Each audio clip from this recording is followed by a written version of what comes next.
Welcome back to another FPL video. This will be my first draft since the game has launched, and a few days ago I posted a preliminary draft with predicted prices and positions from FPL.team, but this time these all come from the official website, and later on I'll be using FPL.team to also look a bit ahead to Game Week 2 and 3 to see how this first draft would hold up beyond Game Week 1. If you end up enjoying this video, then be sure to smash the like button and subscribe for new. Let's try to get this video to 300 likes. Let's keep on pushing towards 20,000 subscribers and beyond. But without further ado, let's jump straight into this, starting with the goalkeeper. He was the highest scoring goalkeeper last season with 166 points. David Raya comes in at just under 11% ownership, and he's got a difficult start to the season facing Tottenham at home. Now, Brentford did beat Tottenham in Game Week 37, and they kept the clean sheet against the treble winners, Manchester City, in the final game of the season. But that was, of course, a heavily rotated side from the citizens. But I think David Raya could be a very good option yet again. Am I expecting him to trump what he did last season? Maybe not. But if he can get close to those numbers in terms of bonus points, saves, and also points overall, I'd be very happy with that. So despite a tough fixture to start the season, I think the long-term fixtures look really promising, and that's why he's included in this team. A few other considerations I am making is to go for Ramsdale, who's also priced at 5 million, and then maybe some 4.5 million options like Leno and also Johnston from Crystal Palace. But I think Raya is arguably the best goalkeeper option pound for pound, and there's a very good chance that he's going to be in my final team. That's now 2 seasons in a row where Gabriel has scored exactly 146 FPL points, and he scored 10 Premier League goals in the last 3 seasons. So he's got a lot of goal threat, probably the most of any Arsenal defender. He is a huge presence from set pieces, and I think he could be another great option here yet again. He actually got around 15 bonus points last season, coupled with 14 clean sheets. So I think Gabriel could be a fantastic way to cover Arsenal defensively. Ramsdale will be the other one priced at 5 million. You've also got Zinchenko at the same price. Then Saliba and Ben White come in at 5.5 million. And despite the fact that both of those offer really good value too, I think the likes of Gabriel and Ramsdale is the best way to enter the Gunners defensively. They were very poor, from a defensive perspective in home matches at the Emirates. They didn't keep enough clean sheets there, but I think they will rectify that this season. And last season they had the best away record, and even in terms of clean sheets away from home, they also had by far the most of any team. So I would expect Arsenal to maybe not reach the same standards away from home, but I think there'll be a significant improvement defensively in home matches, and overall I think they'll keep more clean sheets in the upcoming season. Next up is Luke Shaw, who accumulated 20 bonus points as well as 4 assists and a goal, and I think he is the best way to cover Man United and their defence. But you also have Dalot at 5 million, and let's wait and see what price David De Gea or any future Man United goalkeeper come in at, but Luke Shaw for me is the best way. He's had a lot of injury problems in the past, but last season he was, for the most part, fit and available, and I think he's just a bonus points machine, and that's what separates him from the rest, and he's well worth that 5.5 million price tag. The final defender is Pervis Stupinian, coming in at 5 million. He also got 15 bonus points, just like Gabriel, and he also got quite a few goal contributions, mainly from the assist side, but he also produced that mega haul against Arsenal around double Game Week 36, I think it was. But I think this is a very solid defence, all with home matches, very favourable ones at that, a good chance of a clean sheet for every single one of these. Now, while the fixtures might not look as good in Game Weeks 2, 3 and beyond, it's still good fixtures overall for the most part for all 3 of these defenders, as well as those sitting on the bench, which I'll talk about later on. But let's now talk about my midfield. Am I going to go for 5? Am I going to go for 4? Well, you're going to find out right about now. There has been some criticism about the prices, and Bukayo Saka has been labelled as far too cheap by most people, coming in at 8.5 million, and I do agree. I think he should have been around 9 to 9.5 million, but it also raises some questions about which midfielders you exactly go for, because you've got Bruno Fernandes at the same price, the same with Martin Odegaard. Martinelli is $500,000 cheaper, so you've got some options to consider there. Phil Foden and Maddison at 7.5 million, not to mention the likes of Rashford and Heung-min Son at around 9 million, Kevin De Bruyne at 10.5. So suddenly you have quite a few different price points, and you have to kind of just decide on your 4 or 5 man midfield. And with Bukayo Saka, I think he is well worth it. He has been looking really sharp in the international break. He had a very poor end to the season, kind of made up for it, you could say, in certain games like Southampton and Wolves in Game Week 38. But for the most part, I think he had a very poor end from April all the way to to Game Week 38, but still, Bukayo Saka I think will bounce back. He was very consistent for the most part, and it wasn't just for that final period where Arsenal in general crumbled. I think Bukayo Saka will build upon what he did last season with double digits in goals and assists, only one of two players alongside Mohamed Salah to do so, and I think he's going to build upon that and do even better this season. Will he maybe score more goals? Potentially not, but I'm expecting around the same goal contributions, perhaps even more. He's on penalties, of course, too, which is a huge bonus, but speaking of bonus points, I think Odegaard would be the best way to cover Arsenal midfield if you are looking for the bonus points and the explosive potential. I think Saka is arguably the most consistent and the most nailed on Arsenal player, and I also think Martinelli is the most exciting pick with the most goal potential. So I think all of them have their different pros and cons, but Bukayo Saka will be the most template pick of the three. I am tempted to maybe move to Odegaard though because of the bonus points and also the lower ownership. I have gone for another Arsenal midfielder though in Martinelli, priced at 8 million. I think that's also quite generous and maybe a bit underpriced, but another really good fixture here for Arsenal against Nottingham Forest at home, and I'm tripling up here with these two midfielders and Gabriel, and you've also got the likes of Gabriel Jesus who will be a template forward pick, so it's going to be really difficult to select your 2 or 3 Arsenal players to start the season. They've got a good opening portion of the season with the fixtures, but they also have some tough games sprinkled in between, like Spurs, Man United and Man City at home, but all of them are home fixtures, so let's wait and see what the Gunners can do in these big games. Then we move on to the other midfielders. Bruno Fernandes was the 6th highest scoring midfielder last season, but it was still quite an underwhelming campaign by his lofty standards. He did very well in Game Week 38 against Fulham. I'm expecting him to do pretty well with some of the games coming up here, especially around Game Week 3, where I think Man United could really do well in that fixture. But Wolves at home, you'd probably expect a 1 or 2-0 Man United victory, quite comfortable, controlled performance, and I think Bruno Fernandes will pull the strings. The signing of Mason Mount could actually push Bruno Fernandes a little bit forward, but that's all, remains to be seen, and it's going to be very interesting to see how United line up in pre-season. But I think Bruno Fernandes could be better value for money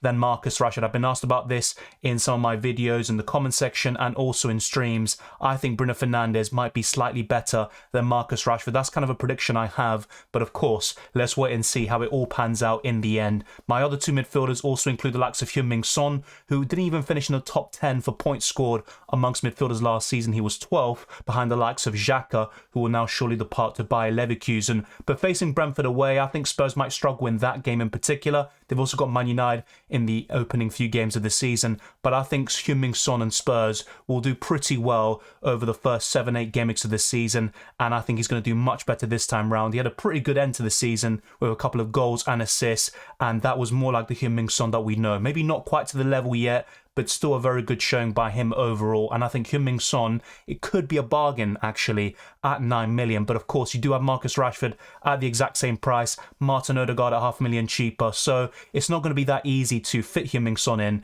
And his ownership is actually around 6%, which I do like, that differential side to the South Korean. And the final midfielder, a bit more template, is Mitoma, coming in at 6.5 million, but you do have some other options. Morgan Gibbs-White at 6 million. He's having a great under-21 Euros tournament. You've also got Eze at 6.5 million, Solly March, and a couple of others as well. Even Phil Foden and Maddison, as I said earlier, around 7.5 million. But I'd be very happy to include Mitoma in my Game Week 1 team, despite the fact they had a pretty poor end to the season from an FPL perspective.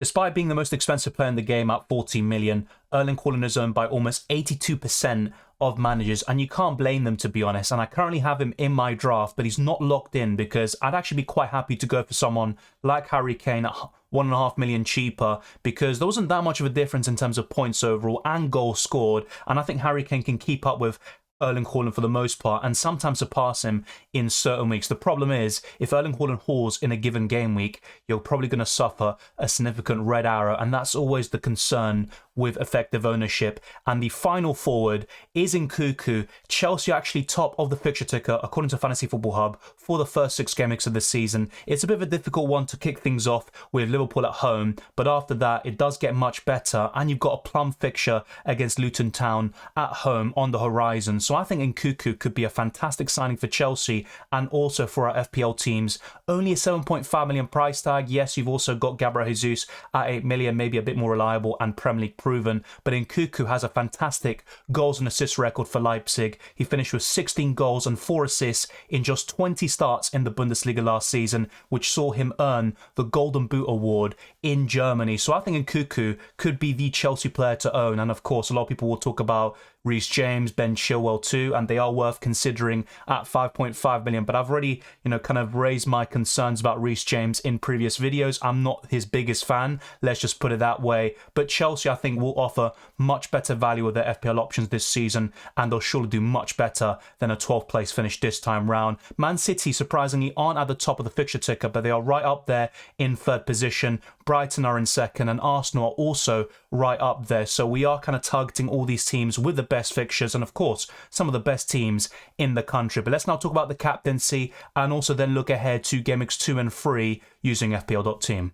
In terms of my bench, I've got the likes of Forster, Botman, Mings and Taylor, and I've got quite a lot of squad depth. There will be some benching headaches and team selection headaches from time to time, but I always like having 1 or 2 decent options on the bench just in case, and Botman and Mings coming in at 4.5 million offer tremendous value. Now, in terms of some problems with this draft, there's no Mohamed Salah, no Harry Kane or that kind of second premium, no Trent Alexander-Arnold, so there's going to be issues, of course. It's not perfect, but I think it's a very solid draft overall. It's got quite a lot of quality, even a decent bench as well, and I can rotate my defenders and sometimes my forward / one of my midfielders, but it's going to mainly be a defensive rotation. I'll play 3 or 4 at the back most weeks and then have to drop someone else as well accordingly. Forster probably won't be the Spurs starting goalkeeper. Of course, they have made a signing already from Italy, the Empoli goalkeeper there, and you would expect him to start, but Forster is there just in case. I am quite open to changing my second goalkeeper, but I don't want to spend 4.5 or 5 million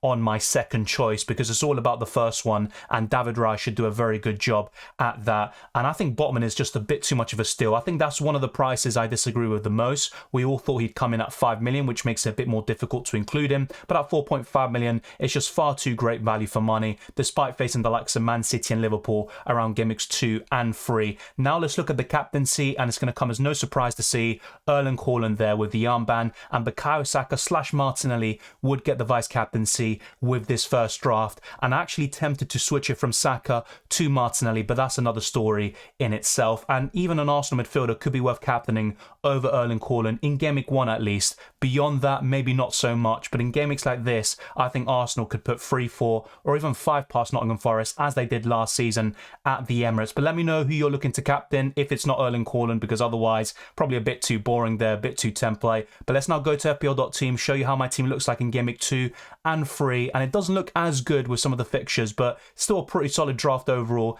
dare I say, and it's actually quite fun with some differentials in here like Heung-min Son.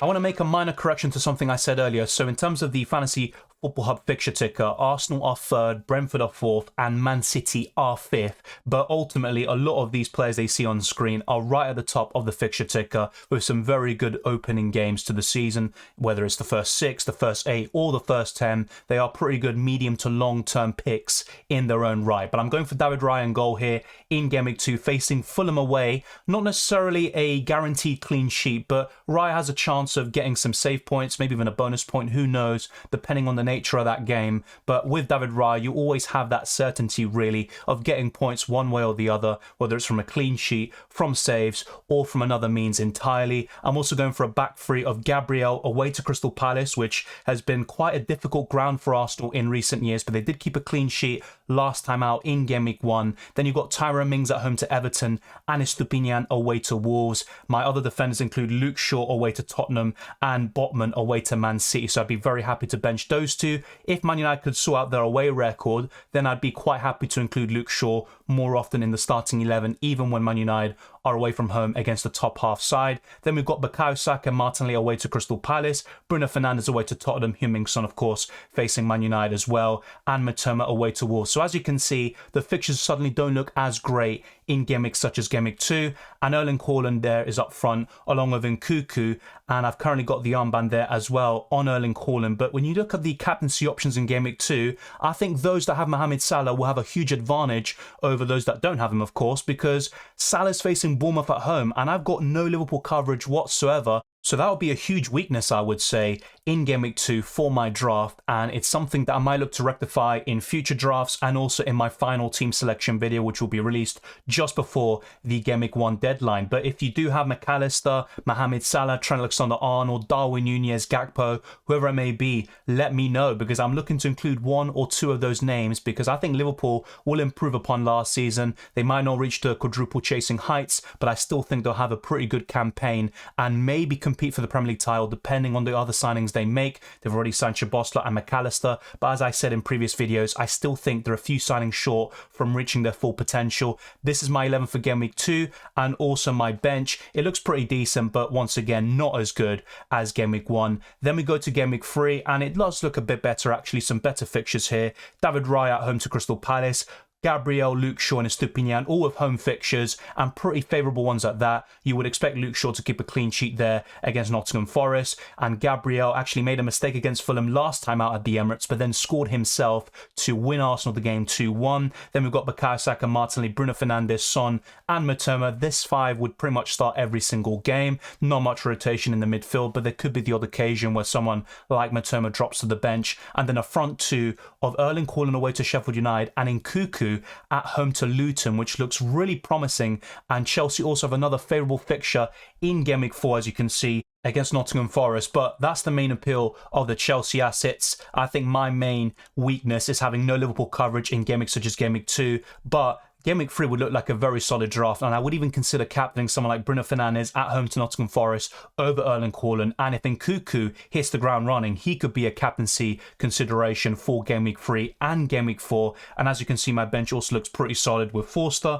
Mings, Botman and Taylor. And I think Mings could be the one you could arguably start, but then who do you drop down to the bench? That would be another question entirely. But that's how my team looks like for the first 3 game weeks. That's my first draft. Let me know your thoughts down in the comment section below. Do you think I have to have Salah or Harry Kane or someone like Trent Alexander-Arnold in the back line? I think no Liverpool coverage, like I said, could be my undoing if I decide to persist with this first draft. And I also have no second premium, which I also don't like. I typically go for a structure of someone like Erling Haaland alongside Mohamed Salah and then having balance elsewhere, but it's going to be very difficult to achieve this season because it would also mean having less squad depth and also potentially sacrificing one of my forwards / midfielders. But thank you very much for watching this video. If you enjoyed it or found it useful, then be sure to smash the like button and subscribe if you're new. Let's try to get this video to about 300 likes. Let's keep on pushing towards 20,000 subscribers and beyond. You can follow me on Twitter and Instagram, DylanRCM, and check all the links in the description below for the Patreon, Championships, Discord server